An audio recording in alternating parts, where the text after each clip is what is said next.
Hello friends, welcome to my channel. आज इस video में हम सॉल्व करने वाले हैं रेडियोग्राफर एक्सरे टेक्नीशियन का पेपर जो कि कंडक्ट करवाया था आरआरबी ने रिसेंटली अप्रैल 2025 में। So let's get started. Question number 1, what is a characteristic feature of acoustic enhancement artifact in ultrasound imaging. Acoustic enhancement artifact का हमें कैरेक्टरिस्टिक फीचर बताना है। अकॉस्टिक इन्हेंसमेंट आर्टिफैक्ट क्या होता है? कोई भी फ्लूइड स्ट्रक्चर हो गई जैसे कि सिस्ट या फिर ब्लैडर, उसके पीछे के टिश्यू, बिहाइंड के टिश्यू के अंदर क्या होना? एक्स्ट्रा ब्राइटनेस होना। Extra brightness behind fluid structure और behind fluid is called acoustic enhancement artefact. Further मैं आपको एक्सप्लेन करूँ तो ये कैसे होता है।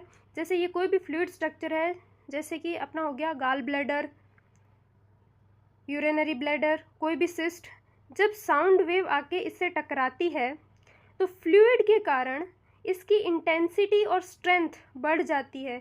तो जब ये बाहर वापस इसको क्रॉस करती है तो इसके पीछे के टिश्यू में हमें क्या दिखती है? एक्स्ट्रा ब्राइटनेस दिखती है। एक्स्ट्रा ब्राइटनेस क्यों दिखी? क्योंकि साउंड वेव की स्ट्रेंथ इंक्रीज हो चुकी है फ्लूइड की वजह से। So this is called acoustic enhancement artifact. अब हमसे इसका कैरेक्टरिस्टिक फीचर पूछा गया है तो हम अब देखेंगे ऑप्शंस के ऊपर कि इन चारों ऑप्शंस में से कौन सा इसके कैरेक्टरिस्टिक फीचर को एकदम सही डिस्क्राइब करता है। Reflection of sound wave away from the transducer. क्या बोल रहा है? Reflection of sound wave away from the transducer. हमें पता है साउंड वेव का रिफ्लेक्शन होना ये कब होता है? एयर और गैस के केस में होता है, क्योंकि टिश्यू और एयर की जो सरफेस होती है उसके अंदर अकॉस्टिक डिफरेंस बहुत ज़्यादा होता है, उस वजह से साउंड वेव जो है वो रिफ्लेक्ट हो जाती है।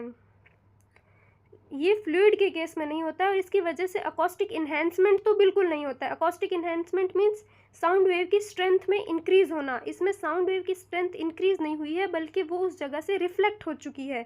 तो ये ऑप्शन जो है वो क्या हो जाएगा? टोटली रॉन्ग हो जाएगा। Option number 2, unenhanced visualisation of deep tissue. ये ऑप्शन भी कम्प्लीटली रॉन्ग है। हमें क्या कहा जा रहा है? अनइनहेंस्ड विजुअलाइजेशन, जबकि हमारा आर्टिफैक्ट क्या है? एक्स्ट्रा इन्हेंसमेंट का है। तो ये ऑप्शन भी गलत। Long acoustic shadow, third option, long acoustic shadow caused by small structures near the transducer. ये जो है पर्टिकुलरली अकॉस्टिक शैडोइंग आर्टिफैक्ट को शो करता है, जिसमें पीछे क्या बन जाती है? स्मॉल स्ट्रक्चर्स के पीछे शैडो बन जाती है। तो ये भी अकॉस्टिक इन्हेंसमेंट का पार्ट नहीं है। तो हमारे ऊपर के तीनों ऑप्शंस हो गए wrong. Fourth option, increased echogenicity. Increased echogenicity, echogenicity का मतलब है जो साउंड की इको है उसमें क्या होना? इंक्रीमेंट होना ऑफ स्ट्रक्चर्स डिस्टल, डिस्टल यानी कि पीछे, डिस्टल का अर्थ हो गया पीछे, to hypoechoic structures. Hypoechoic structures कौन सी? हमारी फ्लूइड। हाइपोइकोइक हम किसे कहते हैं? फ्लूइड को। और सॉलिड को हम क्या कहेंगे? Hyper echoic. यानी कि हाइपोइकोइक स्ट्रक्चर्स फ्लूइड स्ट्रक्चर्स के डिस्टल यानी कि पीछे जो स्ट्रक्चर्स प्रेजेंट होती है, यानी कोई दूसरे टिश्यू जो प्रेजेंट होंगे पीछे की तरफ, फ्लूइड के पीछे की तरफ डिस्टल जो प्रेजेंट होंगे, उनमें क्या हो जाना? इंक्रीज्ड इकोजेनेसिटी, यानी कि वहाँ की साउंड की इको बढ़ जाना, साउंड की स्ट्रेंथ बढ़ जाना, यानी कि अकॉस्टिक इन्हेंसमेंट हो जाना। तो ये ऑप्शन हमारा क्या हो जाएगा? कंप्लीटली करेक्ट हो जाएगा। इस आर्टिफैक्ट को मैं एक इमेज का एग्जांपल देके आपको समझाऊं तो आप देख सकते हो गाल ब्लैडर में फ्लूइड प्रेजेंट होने की वजह से उसके पीछे का जो एरिया है, पीछे का जो टिश्यू है वो हमें एक्स्ट्रा ब्राइट नज़र आ रहा है। Posterior acoustic enhancement from fluid, fluid की वजह से इन गाल ब्लैडर, गाल ब्लैडर के अंदर फ्लूइड होने की वजह से पोस्टीरियर जो क्या हो गया है? साउंड का इन्हेंसमेंट हो गया, उसकी वजह से ब्राइट दिख रहा है। Moving to the next question, question number 2. What is the primary advantage of flash CT scanning? Flash CT scanning क्या होता है? It is a high speed CT technology जिसका काम है फास्ट इमेज को कैप्चर करना। फास्ट इमेज को क्या करना? कैप्चर करना, जिसकी वजह से लो डोज रिसीव होगी पेशेंट को। तो ये है इसका प्राइमरी वर्क। सो अब हम ऑप्शंस को देखते हैं कि कौन सा ऑप्शन इसकी प्राइमरी एडवांटेज को क्लियरली डिफाइन करता है। So looking at the options, option number 2, it allows ultra fast imaging with reduced radiation dose. ये एब्सोल्युटली करेक्ट ऑप्शन है। बाकी के ऑप्शंस को भी हम स्टडी कर लेते हैं कि वो सही क्यों नहीं है। पहला option, it does not require patient positioning. तो भाई पेशेंट पोजीशनिंग तो ज़रूरी है, आप बिना पेशेंट की पोजीशन लगाए, बिना उसे लिटाए उसका सीटी करोगे कैसे? सो ये ऑप्शन हो गया गलत। Option number 3, it uses conventional x-ray film. तो हमें पता है सीटी स्कैनिंग के अंदर कभी भी कन्वेंशनल एक्सरे फिल्म्स यूज़ नहीं होती है, वहाँ पे क्या यूज़ होता है, डिजिटल डिटेक्टर्स यूज़ होते हैं, कन्वेंशनल एक्सरे फिल्म्स जो है वो यूज़ नहीं होती है। तो अपने ये ऑप्शन भी हो गया गलत। फोर्थ क्या है, it eliminates the need for intravenous contrast. तो इंट्रावेनस कॉन्ट्रास्ट की नीड को एलिमिनेट करता है, तो ऐसा नहीं होता है, आईवी कॉन्ट्रास्ट की हमें नीड होती है। तो ये ऑप्शन गलत हो गया। क्यों होती है? अगर हमें किन्हीं भी आर्टरीज को, स्ट्रक्चर्स को हाईलाइट करके देखना है, ब्लड वेसल्स को देखना है, तो आईवी कॉन्ट्रास्ट स्टिल यूज होगा। सो हमारा करेक्ट ऑप्शन हो गया option number 2। Next question, question number 3, why is the half value layer HVL used in fluoroscopy x-ray systems. कि फ्लोरोस्कोपी एक्सरे सिस्टम में HVL क्यों यूज़ होती है? तो हाफ वैल्यू लेयर का पहले तो हमें मतलब पता होना चाहिए। हाफ वैल्यू लेयर क्या डिफाइन करता है? कोई भी मेटल की सरफेस या फिर कोई भी ऑब्जेक्ट की सरफेस जो बीम इंटेंसिटी को, जैसे आई इंटेंसिटी से अगर कोई बीम आ रही है तो उसे क्या कर दे, I/2 कर दे। I0 अगर अपन मानते हैं इनिशियल इंटेंसिटी, तो उसे I0/2, यानी जो नई इंटेंसिटी होगी वो क्या हो जाएगी, I0/2, यानी बीम इंटेंसिटी क्या हो जाएगी, एक्सरे बीम की इंटेंसिटी हाफ हो जाएगी उसकी इनिशियल वैल्यू से। ये होता है हाफ वैल्यू लेयर। तो अब इसका फ्लूरोस्कोपी में क्या यूज़ है? फ्लूरोस्कोपी में इसे किस लिए यूज़ लिया जाता है? फ्लूरोस्कोपी में इसे यूज़ लिया जाता है beam penetration and total filtration के लिए। कैसे? कि बीम कितना पेनिट्रेट कर पा रही है और टोटल फिल्ट्रेशन कितना हो रहा है। इसकी जो प्रॉपर्टी होती है ना, हाफ ऑफ द इंटेंसिटी को रिड्यूस करने वाली, इसका यूज़ होता है फिल्ट्रेशन और बीम पेनिट्रेशन के अंदर।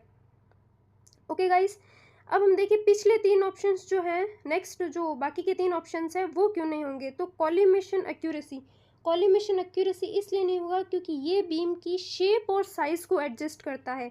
इसका पेनिट्रेशन और फिल्ट्रेशन से HVL का लेना देना है, लेकिन बीम की शेप और साइज़ कॉलिमेशन देता है, तो उसका HVL से कोई लेना देना नहीं है। Image contrast, half value layer जो है वो अफेक्ट करती है बीम की स्ट्रेंथ को, यानी कि लो एनर्जी के उसको एब्जॉर्ब कर लेगी, हायर एनर्जी को जाने देगी।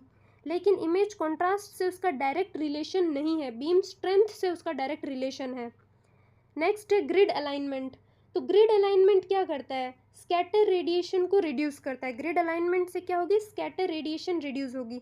इसका HVL से लिंक नहीं है, तो हमारा ऑप्शन 1 जो है वो करेक्ट आंसर हो जाएगा। Question number 4, which of the following statement about CTPA, सीटी पल्मोनरी एंजियोग्राफी इज इनकरेक्ट। हमसे इनकरेक्ट क्वेश्चन पूछा है, इनकरेक्ट स्टेटमेंट पूछा है किसका? सीटी पल्मोनरी एंजियोग्राफी का। सीटी पल्मोनरी एंजियोग्राफी यानी, पल्मोनरी एंजियोग्राफी यानी हम आर्टरीज का स्कैन ले रहे हैं। कौन सी आर्टरीज? जो लंग्स को ब्लड सप्लाई करती है, पल्मोनरी आर्टरीज का स्कैन ले रहे हैं, उसका हमें इनकरेक्ट स्टेटमेंट पूछा है। तो फ्रेंड्स, ये जो इनकरेक्ट और करेक्ट स्टेटमेंट वाले क्वेश्चन होते हैं ना, ये एग्जाम में बहुत ज़्यादा कंफ्यूज करते हैं, क्योंकि उस वक्त समय कम होता है, ऑप्शंस और क्वेश्चन की लैंग्वेज हार्ड होती है, उस वजह से हम करेक्ट और इनकरेक्ट में कंफ्यूज हो जाते हैं। तो इसको सॉल्व करने का मेथड मैं आपको बताती हूँ, विच आई यूजुअली फॉलो। वो है, अगर आपसे इनकरेक्ट पूछा गया है, आप क्या कीजिए, यहाँ पर एक F लिख लीजिए, मीन्स आपसे एक फॉल्स स्टेटमेंट पूछा गया है। अब हम ऑप्शंस की स्टडी करते हैं। First option, it offers high sensitivity for detecting pulmonary embolism, यानी पल्मोनरी आर्टरीज के अंदर कोई एम्बोलिज्म हो रहा है, क्लॉट हो रहा है, तो उसे एक हाई सेंसिटिविटी के साथ डिटेक्ट करना। तो ऑब्वियसली यही काम होता है, अगर अपन सिटी से पल्मोनरी आर्टरीज को स्कैन कर रहे हैं तो ऑब्वियसली वो ये काम तो करेगा। तो ये जो ऑप्शन हो गया हमारा, वो एक ट्रू स्टेटमेंट है, ट्रू स्टेटमेंट। जबकि अपन से पूछा क्या, एक फॉल्स स्टेटमेंट पूछिए, तो फर्स्ट ऑप्शन तो नहीं होगा। Second, it is highly specific for diagnosing pulmonary embolism, कि स्पेसिफिक है किस लिए? पल्मोनरी एम्बोलिज्म को देखने के लिए स्पेसिफिक है। ऑब्वियसली हम पल्मोनरी आर्टरीज का स्कैन ले रहे हैं, तो उसी स्पेसिफिक रीजन का स्कैन ले रहे हैं, तो वहीं का एम्बोलिज्म शो होगा। तो ये स्टेटमेंट भी एक ट्रू स्टेटमेंट है।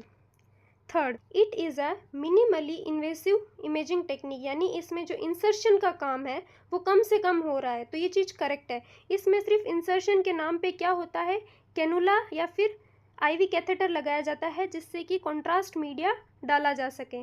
तो इसमें कम से कम इंसर्शन होता है, तो ये भी एक ट्रू स्टेटमेंट है।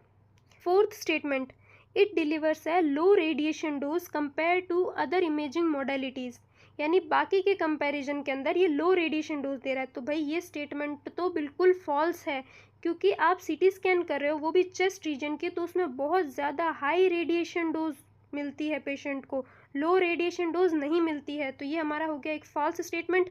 हमसे क्वेश्चन में पूछा गया था फॉल्स स्टेटमेंट, तो हमारा option 4 will be correct. Next question, question number 5, what is the purpose of the aluminium layer in copper aluminium compound filter. Copper aluminium compound filter के अंदर एल्यूमिनियम लेयर का क्या रोल होता है। फिल्टर क्या होता है, फिल्टर अब्जॉर्ब करता है लो एनर्जी की एक्सरेज को। इसको एक्सरे ट्यूब में लगाते हैं किस लिए, ताकि लो एनर्जी की एक्सरेज को अब्जॉर्ब करके हाई एनर्जी की एक्सरेज को आगे अपने से थ्रू पास करे। तो इसके अंदर हमसे पूछा गया है एल्यूमिनियम लेयर का क्या रोल है। So let's have a look at the options.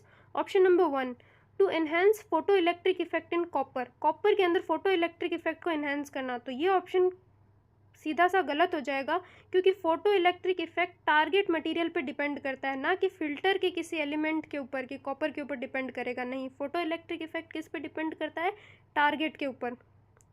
सो ये ऑप्शन हमारा गलत हो जाएगा। Option number 2, to absorb low energy scatter radiation from the patient. Low energy scatter radiation को पेशेंट से अब्जॉर्ब करने का काम ग्रिड का है, फिल्टर का नहीं है। फिल्टर एक्सरे ट्यूब पर लगाया जाता है। Option number 3, to increase image contrast. तो डायरेक्टली इसका इमेज कॉन्ट्रास्ट से लिंक नहीं है, इसका रोल डायरेक्टली इमेज कॉन्ट्रास्ट को इंक्रीज करना नहीं है, इसका डायरेक्टली रोल है बीम को हार्ड करना। Next option, option number 4, to absorb the characteristic radiation produced by copper. ये ऑप्शन हमारा करेक्ट हो जाएगा। कैसे करेक्ट हो जाएगा वो मैं आपको समझाती हूँ। कॉपर जो मेटल प्रेजेंट होता है फिल्टर के अंदर, जब इससे इलेक्ट्रॉन्स टकराते हैं तो ये प्रोड्यूस करता है x rays which are similar to the characteristic radiations. ये कैरेक्टरिस्टिक रेडिएशंस प्रोड्यूस करने लग जाता है कॉपर, और अगर ये प्रोड्यूस होंगी तो ये इमेज को डिस्टॉर्ट करेंगी। इस वजह से एल्यूमिनियम की लेयर लगाई जाती है जो कि इन एक्स रेज को एब्जॉर्ब कर लेती है। क्या कर लेती है, एब्जॉर्ब कर लेती है। सो कॉपर जो कैरेक्टरिस्टिक रेडिएशन प्रोड्यूस करता है, एल्यूमिनियम की लेयर उसे एब्जॉर्ब कर लेती है। So this option will be completely correct. और इससे इमेज के अंदर कोई भी आर्टिफैक्ट नहीं आता, अननेसेसरी डोज प्रोड्यूस नहीं होती है पेशेंट को। फ्रेंड्स, मैं आपको हर करेक्ट ऑप्शन के साथ रॉन्ग ऑप्शन को भी एक्सप्लेन कर रही हूँ, जिससे क्या होगा, ये क्वेश्चन तो आपको क्लियरली समझ में आएंगे ही, साथ ही आगे आने वाले एग्ज़ाम्स में अगर इन रॉन्ग ऑप्शंस में से कोई क्वेश्चन बन जाता है या कोई रिलेटेड क्वेश्चन बन जाता है दूसरे टाइप में, तो आप उसे ईजीली सॉल्व कर पाएंगे। So moving to the next question, question number 6, according to radiation protection guideline for KUB radiography when is gonad shielding not applied for females. यानी कि फीमेल्स में आप गोनाड शील्डिंग का यूज़ कब नहीं करेंगे। सो ऑप्शंस को स्टडी करते हैं। Option number 1, when imaging is done in a supine position. So friends, supine positions means lying on back, यानी कि आपने पेशेंट को सीधा लेटा रखा है, तो it's just a body position. इससे गोनाड शील्डिंग का कोई इफेक्ट नहीं होता है कि आप गोनाड शील्डिंग ना यूज़ करें, क्योंकि सुपाइन पोजीशन में लेटा के आप पेशेंट के नीज़ का स्कैन भी ले सकते हैं, एंकल का स्कैन भी ले सकते हैं, तो उस केस में तो आप गोनाड शील्ड यूज़ कर सकते हैं। सो ये ऑप्शन हो गया wrong. Option number 2, when the entire renal track including the bladder must be visualised. यानी जब आपको एंटायर रीनल ट्रैक स्कैन करना हो इंक्लूडिंग द ब्लैडर, तो इस केस में आप गोनाड शील्डिंग का यूज़ नहीं करेंगे। ये ऑप्शन बिल्कुल करेक्ट हो जाएगा, क्योंकि अगर आप गोनाड शील्डिंग का यूज़ करते हैं तो वो क्या कर देगा, वो ब्लॉक कर देगा व्यू को, यानी जो चीज़ आप देखना चाहते हैं, रीनल ट्रैक और ब्लैडर, इसके व्यू को वो ब्लॉक कर देगा, क्योंकि जो आपकी ओवेरीज और यूट्रस है वो पेल्विक रीजन में ही प्रेजेंट है जहाँ पे ब्लैडर प्रेजेंट है। सो ये ऑप्शन हमारा करेक्ट हो जाएगा। Option number 3, when using digital radiography. तो ये ऑप्शन गलत हो जाएगा, क्योंकि आप जो गोनाड शील्डिंग यूज़ करते हो ये उस पर डिपेंड करता है कि आप एरिया कौन सा इमेज करना चाहते हो, ना कि आप इमेजिंग मॉडलिटी कौन सी यूज़ ले रहे हो, डिजिटल रेडियोग्राफी यूज़ ले रहे हो या CR टेक्नोलॉजी यूज़ ले रहे हो, उस पर डिपेंड नहीं करता है। Option number 4, when no stones are suspected. So friends, shielding जो होती है उसका काम होता है रिप्रोडक्टिव ऑर्गन्स को प्रोटेक्ट करना फ्रॉम रेडिएशन, ना कि स्टोन प्रेजेंट है या नहीं है उससे उसका कोई लेना देना नहीं होता है। सो ये ऑप्शन भी नहीं होगा। सो हमें पता है हमारा करेक्ट आंसर हो गया option number 2। Next question, question number 7, what makes free radicals highly reactive and capable of causing cellular damage. यानी फ्री रेडिकल्स में ऐसा क्या होता है कि वो हाईली रिएक्टिव होते हैं और सेल्यूलर डैमेज कॉज करते हैं। तो फ्रेंड्स, फ्री रेडिकल कैसे बनते हैं? जब भी रेडिएशन बॉडी के किसी भी टिश्यू से टकराती है तो वो वहाँ पे क्या कॉज कर देती है, क्या बना देती है? फ्री रेडिकल्स बना देती है। फ्री रेडिकल्स क्या होते हैं फ्रेंड्स? फ्री रेडिकल्स होते हैं unpaired electrons. Unpaired electrons, unpaired electrons जो होते हैं वो होते हैं हाईली अनस्टेबल। ये हमने हमारी जूनियर क्लासेस में पढ़ रखा है कि अनपेयर्ड इलेक्ट्रॉन्स हमेशा हाईली अनस्टेबल होते हैं और उस वजह से हाईली रिएक्टिव भी होते हैं। सो हम ऑप्शंस देखते हैं। Option number 4, they have unpaired electrons, ये करेक्ट ऑप्शन है क्योंकि ये फ्री रेडिकल्स को क्लियरली डिफाइन कर रहा है। अनपेयर्ड इलेक्ट्रॉन्स हाईली रिएक्टिव होते हैं और हाईली अनस्टेबल होते हैं, इसीलिए ये क्या करते हैं, बॉडी के अदर मॉलिक्यूल्स के ऊपर अटैक करते हैं अपना पेयर फुलफिल करने के लिए और क्या कॉज करते हैं? सेल्यूलर डैमेज कॉज करते हैं। सो ये ऑप्शन हमारा बिल्कुल करेक्ट हो जाएगा। अब हम बाकी के ऑप्शंस देख लेते हैं कि वो कैसे नहीं होंगे। तो option number 1, they contain paired electrons, तो ये ऑप्शन बिल्कुल गलत हो जाएगा क्योंकि फ्री रेडिकल्स क्या होते हैं? अनपेयर्ड इलेक्ट्रॉन्स होते हैं। Option number 2, they carry a positive charge, positive charge कोई नेसेसरी नहीं है क्योंकि इससे उसकी रिएक्टिविटी का पता नहीं चलता है। फ्री रेडिकल्स की रिएक्टिविटी का पता चलता है कि उनमें अनपेयर्ड इलेक्ट्रॉन्स होते हैं, इस वजह से वो हाईली अनस्टेबल होते हैं। Option number 3, they are larger molecules, तो रिएक्टिविटी का मॉलिक्यूल के साइज़ पे कोई डिपेंड नहीं करता है क्योंकि अगर कोई मॉलिक्यूल छोटा भी है, स्मॉल भी है, लेकिन अगर उसमें फ्री और अनपेयर्ड इलेक्ट्रॉन प्रेजेंट है तो वो बॉडी को उतना ही डैमेज पहुंचाएगा। सो ऑप्शन 4 हमारा करेक्ट हो जाएगा। Moving to the next question, question number 8, what happens to MRI signal in a vessel when flow velocity increases significantly, कि अगर फ्लो वेलोसिटी अचानक से बढ़ जाती है तो क्या होगा।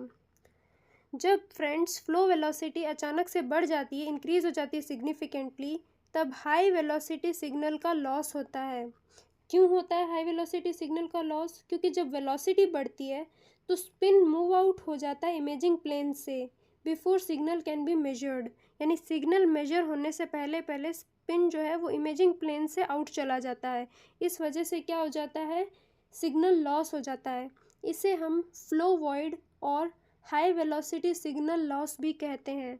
कभी क्वेश्चन में आपको फ्लो वॉइड या फिर हाई वेलोसिटी सिग्नल लॉस दिखे तो आपको यही इमेजिन करना है कि क्या हो रहा है, फ्लो वेलोसिटी जो है इंक्रीज हो रही है।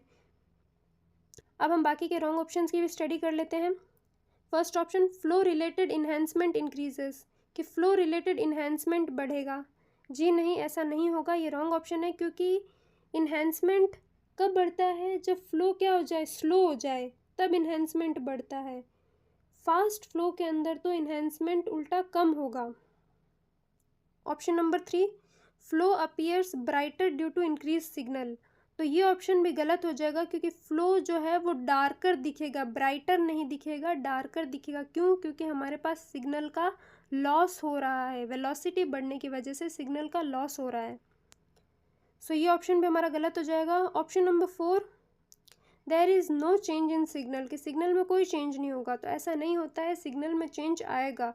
फास्ट फ्लो वेलोसिटी की वजह से हमारे क्या हो जाएगा, लॉस इन सिग्नल हो जाएगा। फिर से मैं आपको एक बार समझा देती हूँ कैसे होगा। क्योंकि जब फ्लो वेलोसिटी बढ़ जाती है वेसल्स के अंदर से, जैसे कि फॉर एग्जांपल अपन ले लें, ब्लड फ्लो बढ़ जाता है, तो जब तक हम सिग्नल को कैप्चर करें, स्पिन मूवमेंट को कैप्चर करें, वो आउट ऑफ इमेजिंग प्लेन चला जाता है ब्लड और उससे आने वाले spins. Next question, question number 9, what is the key advantage of using a cylinder instead of a cone for a x-ray beam restriction, यानी सिलेंडर का यूज़ बताना है, की एडवांटेज बताना है कि हम क्यों सिलेंडर का यूज़ करेंगे कोन की जगह पे। So let's have a look at the options. Option number 1, cylinder are easier to attach to the x-ray tube, तो भाई ये ऑप्शन गलत हो जाएगा क्योंकि सिलेंडर और कोन दोनों ही ईजियर टू अटैच होते हैं एक्सरे ट्यूब पे। Option number 2, beam restriction occurs at the far end reducing penumbra. ये ऑप्शन बिल्कुल सही हो जाएगा। कैसे सही हो जाएगा कि जो सिलेंडर होता है, मैं आपको ड्रॉ करके बताती हूँ, जस्ट आप देखिए। सिलेंडर जो होता है और ये होता है अपना कोन, तो फार एंड के ऊपर ये क्या कर देता है, जो एक्सरे बीम्स निकल रही होती है उन्हें रेस्ट्रिक्ट कर देता है फार एंड्स के ऊपर, जबकि कोन में वो सारी की सारी बीम फैल जाती है। तो इस वजह से क्या होता है, सिलेंडर के अंदर पेन्यूम्ब्रा रिड्यूस होता है। पेन्यूम्ब्रा क्या होता है, ब्लरिंग एट द एडजेस। तो एडजेस पे ब्लरिंग कम हो जाती है और हमारा कॉन्ट्रास्ट जो होगा फिर इमेज का वो इंक्रीज हो जाएगा। सो इसलिए हम सिलेंडर का यूज़ करते हैं कोन की जगह पे, क्योंकि कोन में क्या हो जाता है, बीम फैली हुई होती है तो इसके जो एंड्स होते हैं ना वो क्या हो जाते हैं, ब्लर हो जाते हैं, यानी पेन्यूम्ब्रा जो होता है वो इंक्रीज हो जाता है, जबकि सिलेंडर के अंदर जो पेन्यूम्ब्रा अपना होता है वो डिक्रीज रहता है। इस वजह से हम सिलेंडर को प्रेफर करते हैं कोन की जगह पे। तो हमारा ऑप्शन सेकेंड बिल्कुल करेक्ट हो गया। अब हम बाकी के ऑप्शंस देख लेते हैं कि ये थर्ड और फोर्थ क्यों नहीं है। तो option number 3, cylinder allows for a wider range of field of view. क्या बोल रहे हैं, सिलेंडर जो है वो wide range of field size या फिर फील्ड ऑफ व्यू आप बोल दो तो वाइडर रेंज, जबकि ऑप्शन गलत है, क्योंकि सिलेंडर के अंदर जो व्यू की रेंज है वो कम है और कोन के अंदर जो व्यू की रेंज है वो ज़्यादा है। फील्ड साइज जो है कोन के अंदर ज़्यादा है, तो ये ऑप्शन गलत हो गया। Option number 4, cylinders are less expensive to manufacture. तो ये ऑप्शन तो ऐसे ही गलत हो गया, क्योंकि जब हम किसी पार्ट की इमेजिंग करते हैं तब हम उसकी मैन्युफैक्चरिंग प्राइस पर नहीं देखते हैं, और इनकी एक्चुअली मैन्युफैक्चरिंग प्राइस जो होती है वो ऑलमोस्ट सिमिलर ही होती है, तो ये ऑप्शन गलत हो गया। हम जब भी कोई स्कैन लेते हैं तब हम ये देखते हैं कि इमेज का कॉन्ट्रास्ट किससे अच्छा आएगा, अच्छी इमेजिंग किससे होगी, ना कि बीम रेस्ट्रिक्टर जो है उसकी कॉस्ट क्या है। नेक्स्ट क्वेश्चन, क्वेश्चन नंबर 10, ये आज की हमारी वीडियो का लास्ट क्वेश्चन है। होप सो आप सभी को समझ में आ रहा है। अगर फिर भी आपको किसी क्वेश्चन में या किसी ऑप्शन में डाउट आ रहा है तो आप मुझे कमेंट कर दीजिए। जैसे ये पूरा पेपर कंप्लीट सॉल्व हम कर लेंगे, सारे पार्ट्स हो जाएंगे, उसके बाद में एक मैं डाउट वीडियो लेके आऊँगी जिसमें जो भी आपके डाउट्स होंगे उन्हें मैं और डीपली एक्सप्लेन करने की कोशिश करूँगी। सो let's have a look on the question. Question number 10, how many degrees does each phase in a 3-phase generator lag behind the previous one. यानी कि 3-phase जनरेटर में एक वेव फॉर्म प्रोड्यूस होने के बाद कितने का टाइम डिफरेंस होता है, कितने का लैग होता है दूसरे वेव फॉर्म को प्रोड्यूस होने में। सो फ्रेंड्स, मैं आपको बता दूं, एक 3-phase जनरेटर जो होता है वो प्रोड्यूस करता है अल्टरनेटिंग करंट यूजिंग 3 कॉइल्स। यानी कि इसके पास क्या होती है, 3 सेपरेट कॉइल्स होती है जो कि एक दूसरे से 120 डिग्री की एंगल डिस्टेंस पे प्रेजेंट होती है। किस पे प्रेजेंट होती है, 120 डिग्री की एंगल डिस्टेंस पे प्रेजेंट होती है।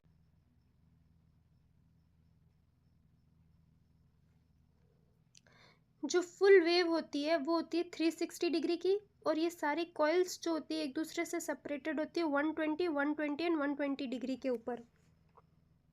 इससे आप ऐसे भी कैलकुलेट कर सकते हो 360 degree divided by 3, so 120 degree. ये तीनों जो कॉइल होती है वो एक दूसरे से यूनिफॉर्म डिस्टेंस पे प्लेस की जाती है। ईच कॉइल जो होती है वो अपना सेपरेट वेव फॉर्म प्रोड्यूस करती है। ईच कॉइल जो होती है वो अपना सेपरेट वेव फॉर्म प्रोड्यूस करती है, और जो हर वेव फॉर्म ये प्रोड्यूस करती है उनके बीच में कितना गैप होता है, कितना लैग होता है, कितना टाइम डिफरेंस होता है, वो होता है 120 डिग्री का। सो 120 डिग्री हमारे करेक्ट ऑप्शन हो जाएगा। लैग को आप ये भी कह सकते हो डिले और टाइम डिफरेंस। सो आज की ये वीडियो यहीं कंप्लीट होती है। होप सो आपको सब समझ आया होगा। फिर भी आपको कोई डाउट है तो आप मुझे कमेंट करें। वीडियो पसंद आई हो तो लाइक करें, चैनल को सब्सक्राइब करें। अब आगे आने वाले पार्ट्स में हम आगे के क्वेश्चंस करेंगे, सो आप चैनल को सब्सक्राइब कर लीजिए और बेल आइकन को प्रेस कर देना, जिससे कि मेरी हर वीडियो के बारे में आपको जल्द से जल्द पता चल जाए और कोई भी आपसे मिस ना हो। Thank you so much, have a good day.